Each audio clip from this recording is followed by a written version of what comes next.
Здравствуйте, вы смотрите программу «Якутия Лайв». Как обычно, по понедельникам в этой студии мы обсуждаем важные для республики темы с экспертами и лидерами мнений. С вами Ирина Ефимова и Сергей Михедов. Пожароопасная обстановка в лесах России накаляется. Есть пострадавшие регионы, есть, к сожалению, человеческие жертвы. Президент Владимир Путин на совещании с главами регионов поставил конкретную задачу – не допустить повторения ситуации прошлого года. Да, у нас есть опыт прошлого года, и впервые Якутия имеет статус «готов» к пожароопасному сезону, о чем заявил министр экологии Евгений Перфильев. Но вопрос, который задал президент нашей страны на совещании, что мешает сегодня своевременно реагировать на возникновение очагов пожаров, все-таки остается актуальным. Да, как не допустить распространения пожаров до неуправляемой стихии и насколько защищены населенные пункты Якутии от огня. Именно об этом мы сегодня и поговорим с нашими гостями. Да, сегодня мы собрали в нашей студии представителей тех ведомств, задачи которых защитить населенные пункты от огня. Защищаете ли вы позитивные изменения? Какова готовность? Ну, наверное, сразу спросим у представителей ответственных ведомств, что изменилось за этот год. Как поменялась ситуация и подготовка к пожароопасному сезону в Якутии?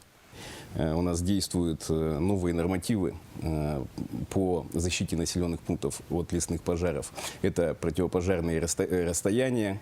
В частности, они увеличены у нас от жилого массива до непосредственно лесного массива. Это 50 метров. Это ширина минерализованной полосы. Она должна быть 10 метров. И плюс второй барьер защиты, то есть первый рубеж защиты, это непосредственно полоса около самого лесного массива, которая должна быть не менее 1 метра, минерализованная полоса.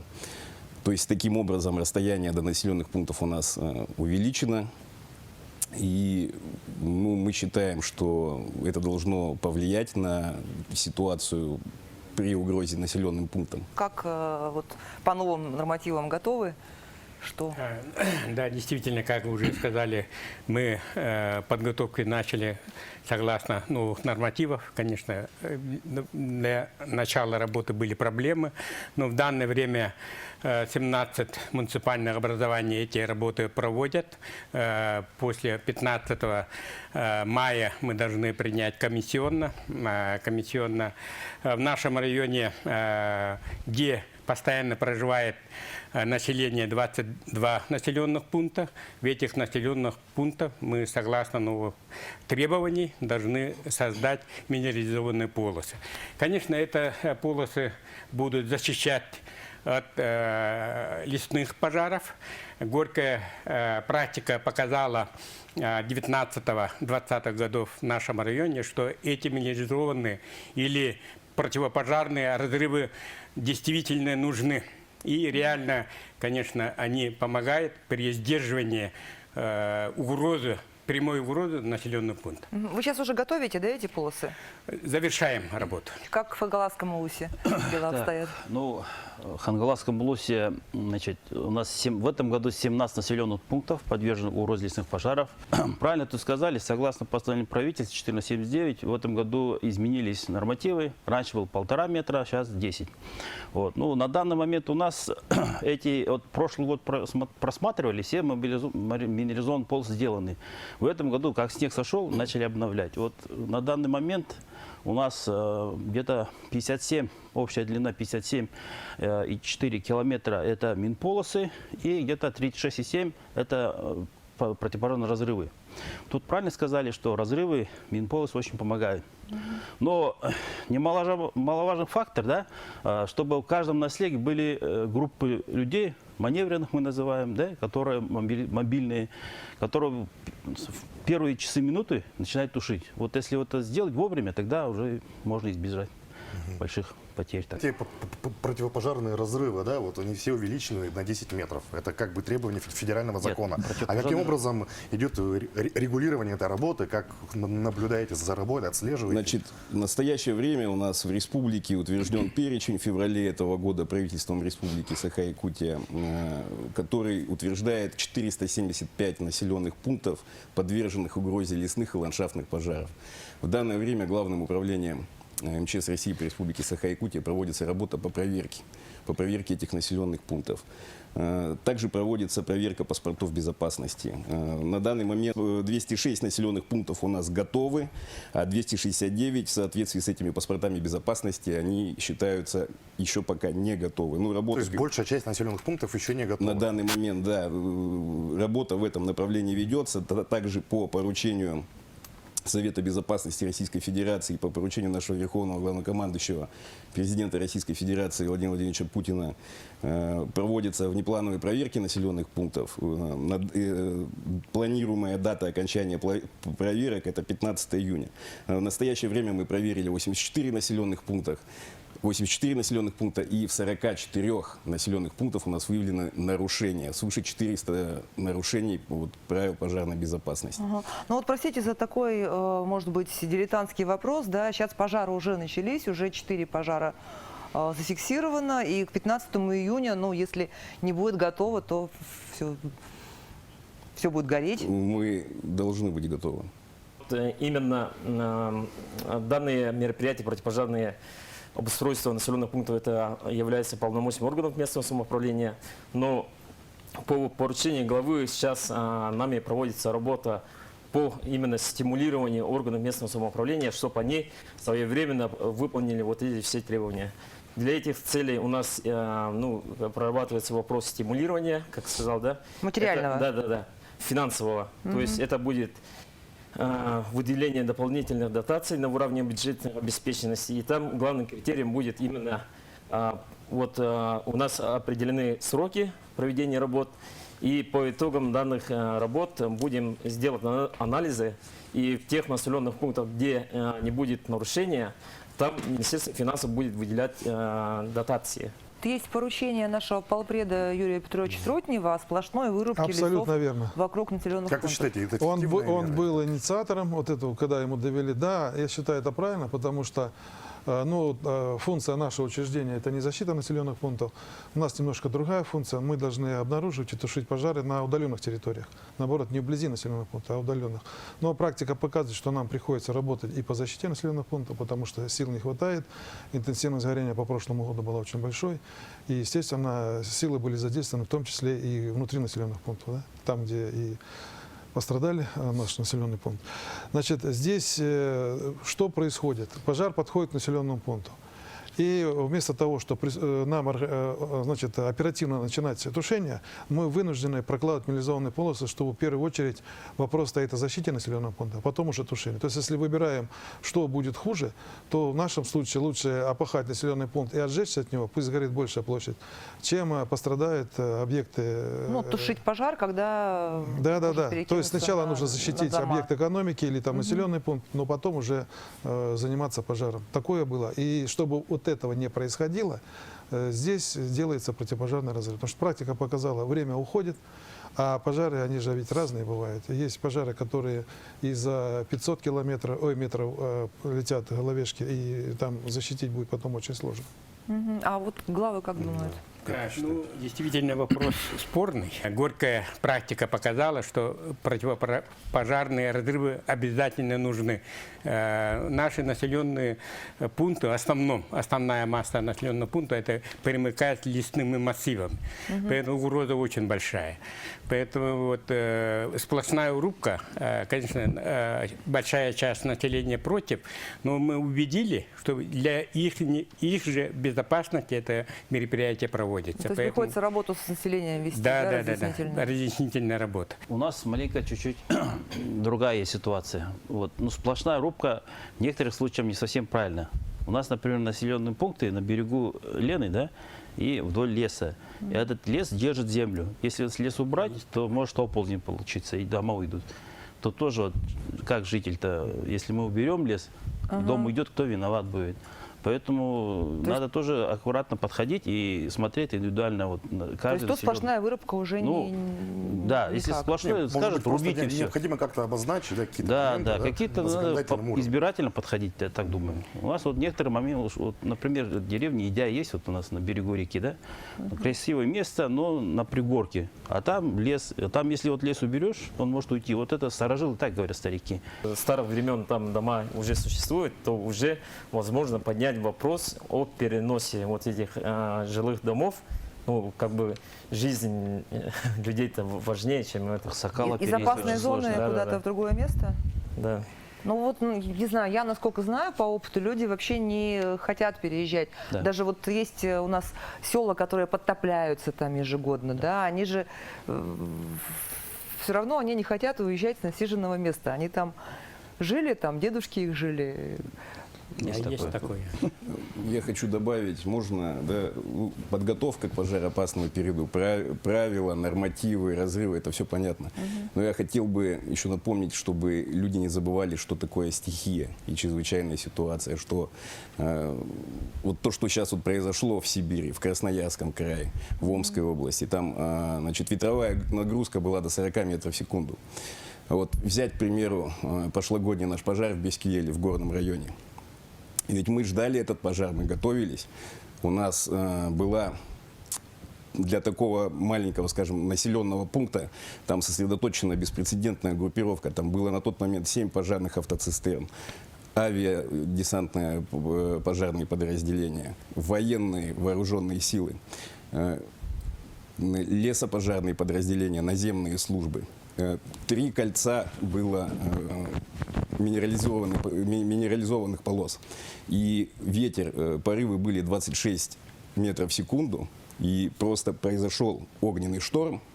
И Несмотря на все несмотря принятые на все меры, усилия, которые были, мы стояли, то есть люди стояли во всеоружии, встречали этот шквал. Огонь зашел в поселок. Но благодаря все-таки своевременной работе оперативного штаба, своевременной передислокации пожарной техники, мы поселок спасли. У нас там сгорело всего 34 постройки. Сейчас короткая пауза. Буквально через пару минут мы вернемся к обсуждению нашей темы.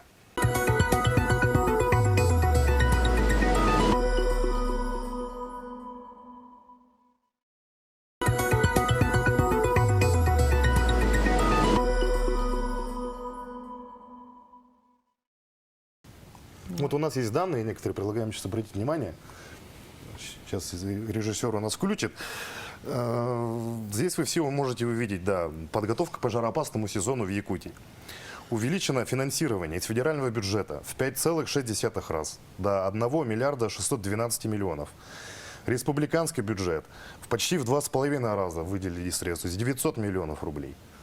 То есть закупает технику. Но вообще из этой таблицы становится понятно, что упор сделан на раннее обнаружение возгораний. То есть создано авиаотделение в районах, увеличено число авиапатрулирования и численность работников в формировании. Но если этого окажется недостаточно и не удастся справиться со стихией, то насколько защищены населенные пункты?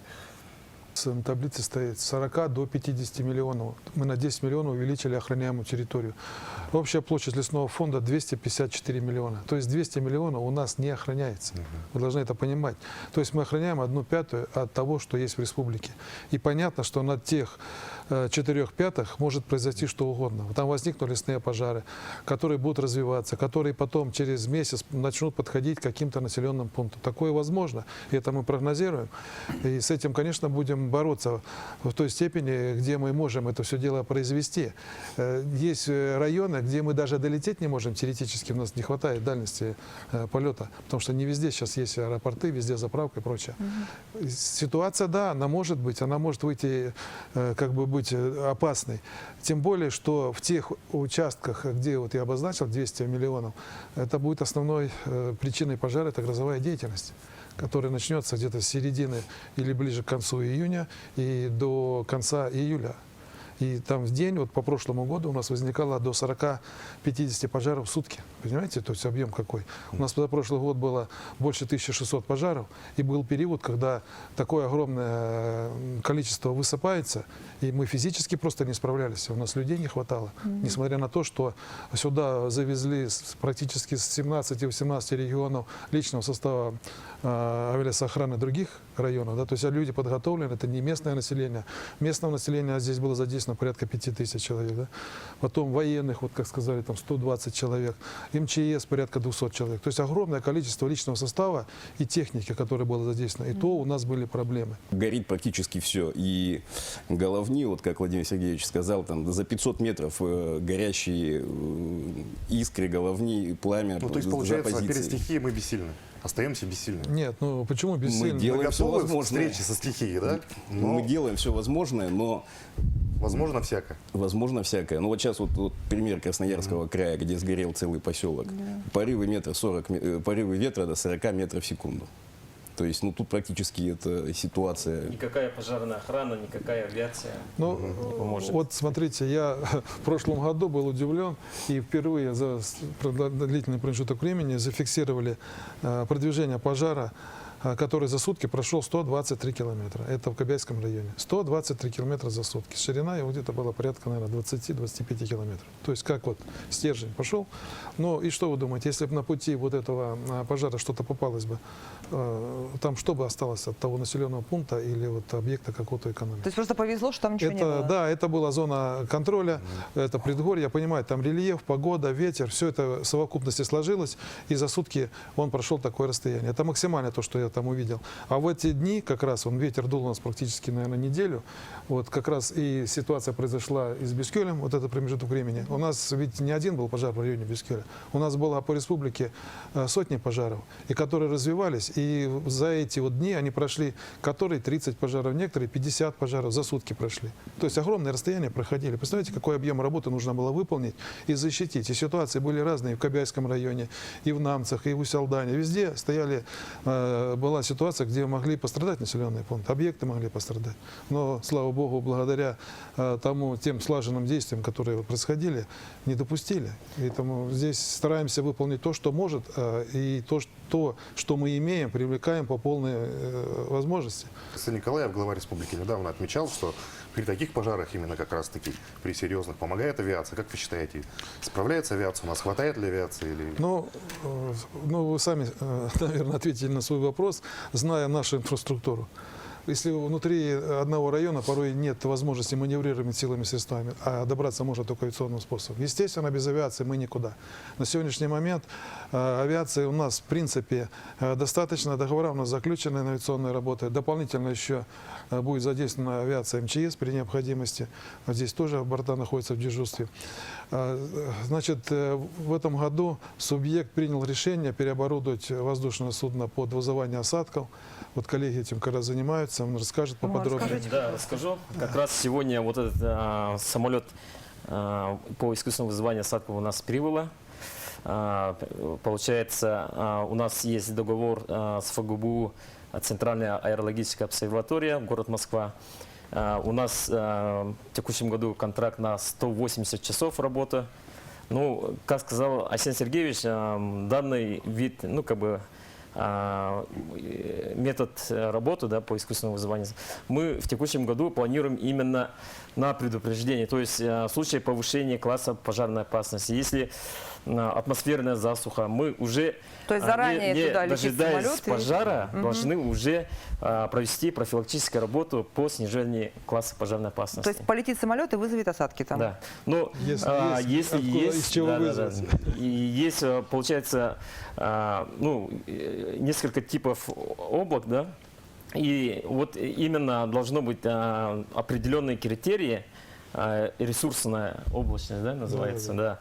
И в случае вот этого только можно как бы инициировать выпадение осадков. Ну, короче, на пустом месте Да, дождь да, не не получится, вызовешь, не да? получится. Нужно специальное И здесь облако. еще, видите, здесь Условия еще должны разные, быть. абсолютно разные полномочия. Есть федеральные полномочия, есть уже республиканские, местные. И потому как этот самолет, он не может тушить лесные пожары, ну, вернее, применяться для тушения лесных пожаров, потому что это чисто федеральные полномочия. Здесь будет еще один самолет, который будет непосредственно воздействовать вблизи лесных пожаров. А вот почему пошли по такому пути? Потому что на территории России буквально всего 2 таких самолета, и, естественно, для территории огромнейшая, и не только нам требуются такие воздушные суда, и Иркутская область, Красноярский край, Бурятия, ну, везде просят такое воздушное судно для того, чтобы инициировать вызывание вот этих осадков. Поэтому для полномочий федеральных здесь будет присутствовать одно воздушное судно, а наш самолет уже местный, он будет задействован для тушения или вызывания осадков в районе ландшафтных пожаров, потому что это прерогатива местная, для сельхозведомств наших, чтобы улучшить сенокосные угодья, чтобы влага появлялась при этом, если есть ресурсная область. Орошать. Ага. Да, орошать. Ну и для, значит, снижения класса пожарной опасности. Вот, допустим, при 5 классе пожарной опасности стоит жара, но мы знаем, что сформировалась, допустим, грозовая облачность. А если она начнет дальше развиваться, то последствия ее будут это не только осадки, но еще и пожары, да, после нее. Поэтому при воздействии на эту облачность можно тем самым снизить класс пожарной опасности и исключить возможность развития грозовой активности. А вот это вот деление на там федеральные полномочия, республиканские полномочия, оно не мешает? Это нормально? Или там пока Но- все горит, мы разбираемся, Нет. республиканское это или федеральное Здесь, дело, нет? ну, республика сама приняла такое решение, чтобы увеличить возможность, ну, допустим, федеральные, те, которые предназначены на тушение пожара, они не могут использоваться на сельское хозяйство. А здесь более маневренно получается для республики, понимаете? То есть именно на благо республики. У нас же огромная территория. И те территории, которые неохраняемые, ну, там же тоже люди живут. И там тоже может быть ситуация, где и засуха пойдет, и что-то еще произойдет.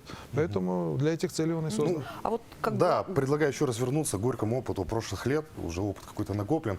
Хочется узнать именно у представителей районов, какие выводы вы для себя делаете, какую новую работу, может быть, проводите. вам- Чего-то не чего вам хватает в районе, может Чего- быть, да. Что вам нужно? Для борьбы с пожарами, да, и чтобы их предотвратить, в принципе.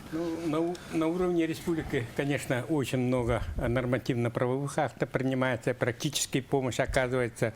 Вот пример могу сказать. В прошлом году, после 2019 года, по поручению Арсения Сергеевича создан подразделение авиалесохраны. И на практике тоже показало, в прошлом году на нашей территории один пожар был зафиксирован, зарегистрирован, и силами авиалесохраны в течение суток потушили. Ну, сейчас вот, как глава района, я бы хотел, чтобы побольше налет часов на патрулирование, на раннее обнаружение и переброски десантов. У нас в этом году порядка 5000 летных часов. Это, да, где-то 4-5 раз у нас Больше, чем больше, было. чем было в прошлом году. Поэтому летать мы будем. Уже на сегодняшний момент контракты заключены, вот, в частности, по Верхоянскому району. ГСМ завезен. Воздушные суда, как только оно откроем пожароопасность, там еще закрыт пожароопасный сезон, Арктика все-таки. Значит, Ан-2 будет легкомоторный самолет и вертолет Ми-8, который будет необходим для доставки. Ну, то есть они долетят, да, до таких удаленных улусов? Ну, они будут работать в черте района Верхоянского. При необходимости они будут маневрироваться и выезжать. В прошлом году мы большую часть людей сняли с Верхоянского района. Там горимость была менее активной. И эти люди работали вот, в Бердикестяхе, в Намцах, в Усялдане, по территории республики. Потому что людей не хватало, и мы частично их сюда перебросили. Ну, в 3 отдаленных улусах созданы новые авиаотряды. Расскажите об этом подробнее. Ну, значит, также по решению Арсения Сергеевича было принято решение, и мы открыли 3 подразделения. Это в Емиконском районе, в Тамторе, затем в Зарянке и в Хандыге, в Тампонском районе. Эти подразделения также будут функционировать, потому что практика показала, в прошлом году, вы знаете, чуть не сгорел населенный пункт в Хандыге, то есть проблемы были очень серьезные в том числе. Но и естественно, что жизнь как бы не останавливается, надо развиваться дальше. То есть они там будут и будут Они будут там патрулировать, базироваться, там точно территорию этих районов, да? такая же история. Аукционы проведены, законтрактованы, и там будут находиться воздушные суда, люди будут находиться, будет маневрирование при необходимости соседних районов. Так что уже защита и оказание помощи будет для района. Потому что когда в районе отсутствует подразделение лесопожарное, ну, они как сами с собой, то есть наедине с собой остаются. Ну, да? своими силами, Своими да. силами им сложно выяснить, где горит, куда горит, специалистов не хватает. Поэтому, конечно, сейчас им будет немного легче. Не переключайтесь, оставайтесь с нами. Через пару минут вернемся к студию.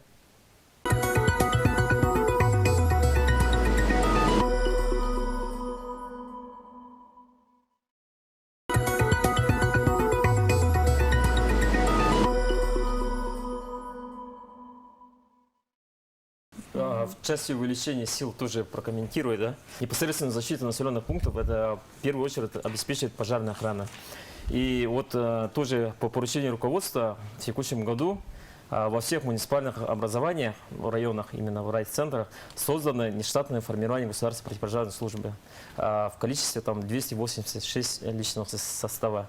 Они все прошли обучение по борьбе с природными пожарами, обучены, как бы оснащены и на текущий день уже готовы к действиям по предназначению.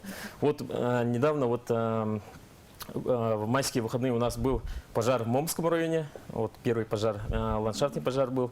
И вот, как ранее сказали, вот у нас принят ряд нормативно-правовых актов, почти каждое действие вот, в ведомстве уже все прописано. Есть куча методических рекомендаций, кто кому должен сказать, кто должен там оповестить, кто первым должен пойти проверить, кто должен руководить тушением пожара. Вот это все расписано на Ну, сегодняшний были же день. масштабные учения в этом году, насколько нам известно. Проходили они с разным успехом. Некоторые районы быстро справлялись и все сдавали, некоторые чуть позже. В чем были трудности здесь по работе именно с районами? Да, в принципе, трудностей-то особенно каких-то особых не было. Да, был разработан правительством Республики Саха-Якутия в этом году комплексный план по подготовке к пожароопасному периоду. Одним из пунктов была подготовка, проверка и проведение командно-штабных учений, тактика специальных тренировок в населенных пунктах, муниципальных образованиях. Комиссии в составе главного управления, заинтересованных ведомств ездили, выезжали в районы, в улусы, проводили проверку органов местного самоуправления, местных подсистем РСЧС. В принципе, проверки проведены, учения проведены, в принципе, и показатели довольно-таки хорошие. Добровольцы из районов, которые они... Вот как они? вчера был проведен первый республиканский слет добровольцев в местности Усть-Хатын под эгидой Министерства молодежной политики, добровольческого штаба республики, где были проведены вот однодневные курсы по подготовке этих добровольцев. Они получили свидетельство. Тушить огонь, вести борьбу с пожарами, с лесными должны профессионалы в любом случае. Ну, соответственно, конечно. Но вот приходится привлекать местное население. Может быть, есть какие-то решения по поводу привлечения еще больших сил? Ну, чтобы больше Да. было подготовленных людей. Ну, чтобы вот было смотрите, больше в этом профессионалов. году увеличилась наземная служба практически в 2 раза. Именно теперь сезонных работников у них просто нет. В этом году у нас увеличилась парашютно-десантная служба на 184 человека, было 221, то есть почти тоже в 2 раза. При этом еще мы увеличили численность на сезонных работников, на 150 человек, которых мы набрали и подготовили. Конечно, мы ставим тоже вопрос, чтобы уйти от сезонных работников. Но практически сезонный работник – это как привлеченное место населения. То есть мы на него время тратим, обучаем, работает там 3, 4, 5 месяцев. Потом человек уходит, если нет свободных, Необходимости. нет, вакансий нет. Вакансий И нет. дальше нам что? Человек уходит. У нас были люди, которые по 3-4 года к нам приходили на сезон работать. И сейчас, когда прошло увеличение численности, мы их всех трудоустроили. Это уже были, по сути, подготовленные специалисты. Только Теперь появилась возможность их трудоустроить. да, появилось, мы их трудоустроили. Теперь новый этап. 150 человек сезонных работников. Вот мы надеемся, что все-таки численность будет доведена в качестве постоянных работников. И за счет федерального бюджета средства дополнительные, которые все-таки будут выделены, и численность наша перейдет уже в более профессиональную. Я к тому, что в прошлом году уже произошла трагедия, погиб же тракторист Илбаги Гитян. при тушении пожара? Вот Ну, он был- чрезвычайная ситуация, стихия, да. То есть он был тоже обучен или как? Или просто поехал тушить? Нет, ну он тушил, он и привлекался в Бердянске, потом привлекался здесь, но он работал на тракторе, да, то есть прокладка минерализованной полосы. Естественно, он работал в инструктаже. Ну, понимаете, когда сотни людей привлечены на пожаре, там есть руководитель пожара. И он становится, как бы, мягко говоря, стрелочником при любой ситуации, которая может быть нештатная какая-то. ситуация. Ага. Но при этом он всех людей просто-напросто физически не может их увидеть. С этими людьми проводятся устные инструктажи, где-то письменные. Когда их направляют с организации, с ними должны проводиться письменные инструктажи, там, что нужно делать и как делать. И это еще раз говорит о том, что на пожарах должны работать профессионалы. Ситуация может в любой момент измениться. И наши люди попадали в сложные ситуации. Но они знают, как себя вести, когда огонь подходит, там, как отжечься от себя. Приходилось им, допустим, чисто на поляне от себя отжигаться, чтобы потом их вертолетом забрали. А если в эту секунду попадут туда, скажем, человек 20 местного населения, они не подготовлены, они просто будут в панике, и будет трагедия. Сильные пожары были в прошлом году в природном парке Ленские столбы. Какой-то опыт здесь учли? Как не допустить подобной ситуации? Так, Ленские столбы, ну это как бы федеральная территория, но несмотря на это заключается соглашение о взаимодействии с муниципальными образованиями, в основном от Южной Наслега, и выделяются люди оттуда, помогают добровольцы. Ну, я бы хотел вот сказать, да, по поводу опыта прошлых лет. Ну, я тоже лично ездил с администрацией ГУЛУСа, мы ездили, тушили в Идяе. Вот, правильно говорите, профессионалы должны быть, да, но проблема, все говорят, техника должна быть хорошая. Вот, трактора. Техники не хватает, да? Ну вот, нет, техника новая есть, да, но не вот. Самая лучшая техника советская, которую делали ДТ-75, вот они крепкие, эти броня, крепкий плуг, вот этого не хватает старого. Намного лучше, оказывается, они. Но это со слов трактористов, вот специалистов, которые на земле работают. Вот. Ну, вот у нас, например, администрация в этом году, как никогда, мы заложили 6 миллионов рублей. И вот, пользуясь случаем, хочу поблагодарить депутатов в лице Антонова Анатолия Петровича, предпринимателей, которые дали 500 тысяч на трактор. Вот это руководитель Яковлев Юрий Дмитриевич. И мы приобрели трактор «Агромаш» специализированный. Уже все, контракт заключили, в июне ждем. То есть это именно для того, чтобы, вот, как говорится, специализированное предприятие, заключаешь договор, но очень много как бы наслегов, они не успевают. Поэтому мы решили свой трактор иметь и потихоньку будем, как говорится, расширять и обновлять Минполосы уже несмотря ни на что. Ну, так, вот. Не ждать уже, да? Да, не ждать, когда а выделят? самостоятельно работать. И пожелание, вот, например, как вы говорили, да, что бы хотелось? Хотелось, что вот труднодоступные наслега предоставили хорошую технику. И вездеходку еще желательно. Потому что если вот далеко, правильно говорят, да, что на самолете, а вот бывает так, что вот вроде рядышком, а доехать невозможно. Дороги Даже нет. УАЗики застревают. Пешком не дойдешь же, правильно? И вот тут техника бы здорово помогла бы. Есть хорошая советская поговорка: пожар легче предупредить, чем потушить.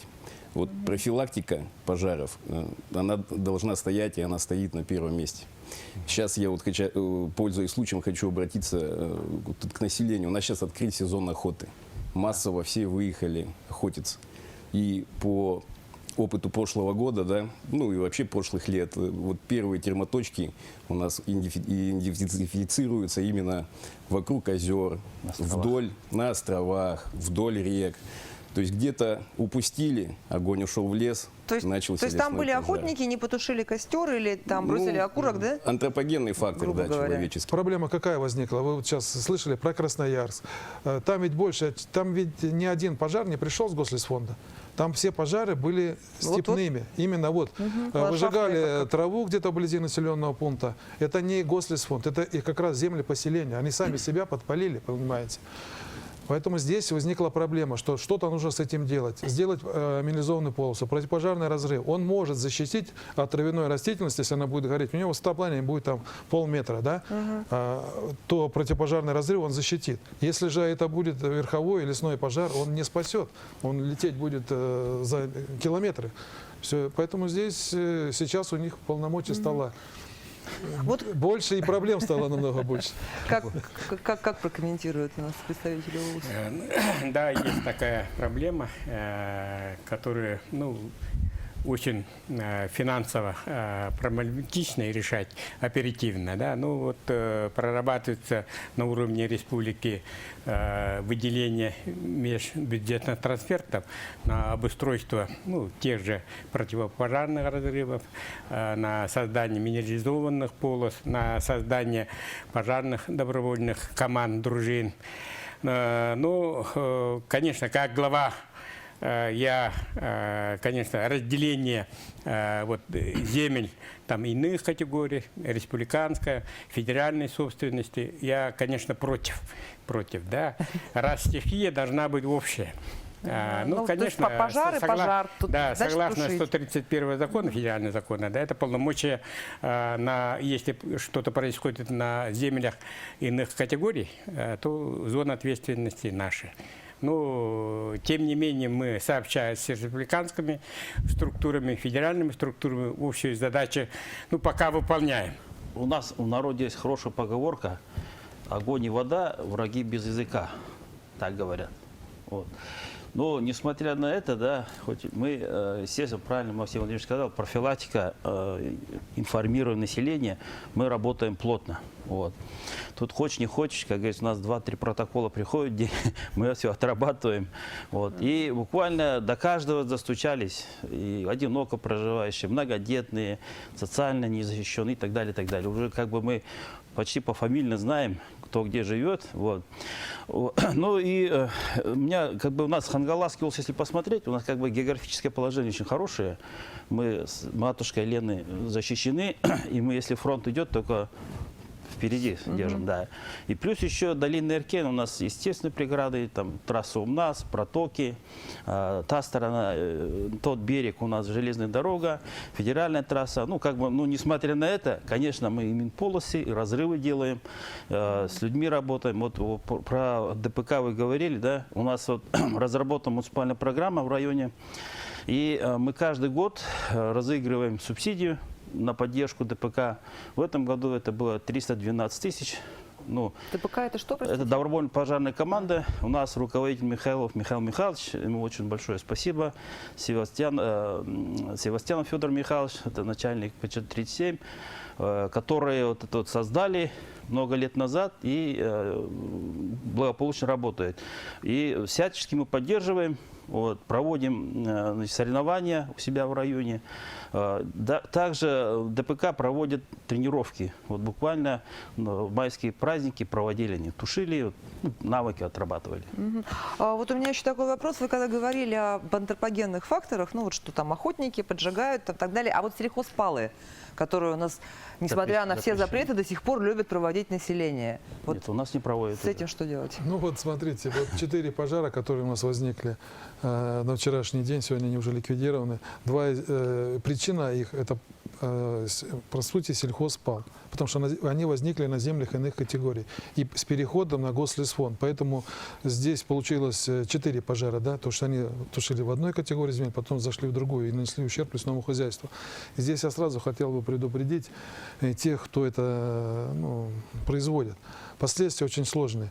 Те затраты, которые понесены на тушение этих пожаров, если виновник будет найден, а я думаю, его найдут, потому что есть собственник этого участка, работают в этом направлении, все затраты, они лягут на этого товарища, кто заболел.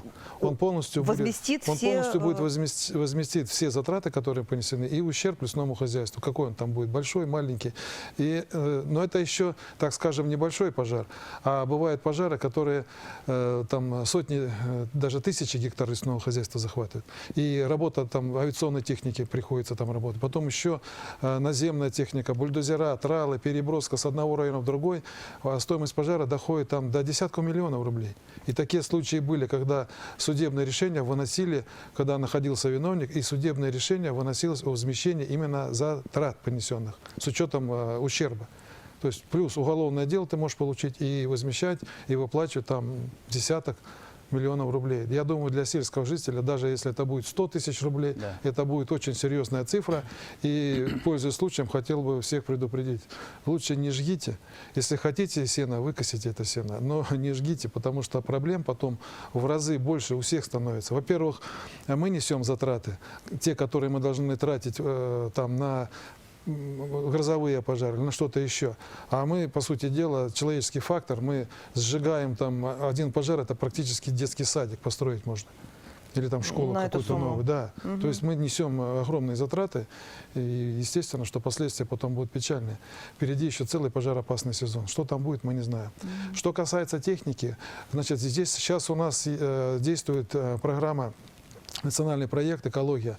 И техники за предыдущий и вот в этот год уже, в принципе, в субъект поступило достаточно, там сотни единиц техники. В том числе еще по Дальнему Востоку, благодаря Юрию Михайловичу Трутневу. То есть уже обновилась эта бульдозерная техника, трактора с плугами, вездеходы, тралы. Но это все техника в основном идет в наземную службу, потому как они занимаются вблизи населенных пунктов. И те подразделения, которые находятся в наземной службе, они уже оснастились, так скажем, довольно-таки прилично. К нам также в авиасохрану в основном подходят это вахтовые машины, и для того, чтобы людей можно было доставлять к вертолетным площадкам, вывозить их или маневрировать между населенными пунктами.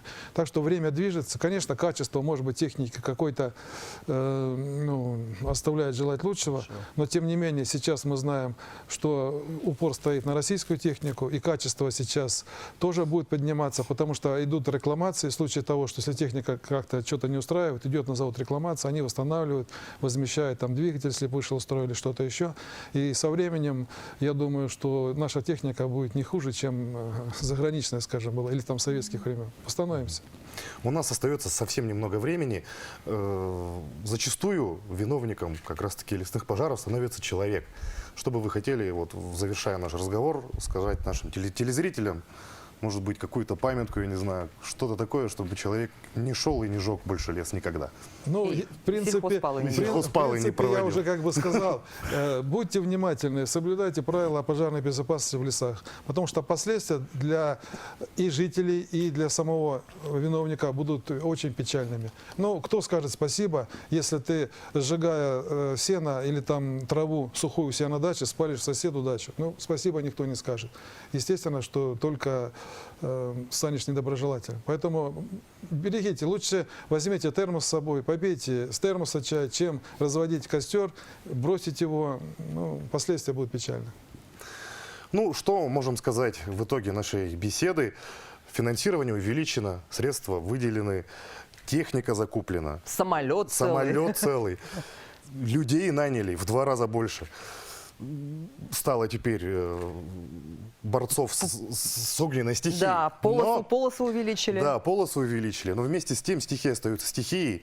Поэтому призываем всех наших телезрителей быть внимательными, не допускать сельхозпалов, не разводить костры в лесу. И тогда пожароопасный сезон пройдет для нас более благополучно. Ну, если не будет сухих угроз. Да, если не будет сухих угроз, опять же. Ну что ж, это была программа «Якутия Лайв». С вами были Сергей Михедов и Ирина Ефимова. Смотрите нас по будням в 19:15 и расскажем, чем живет Якутия.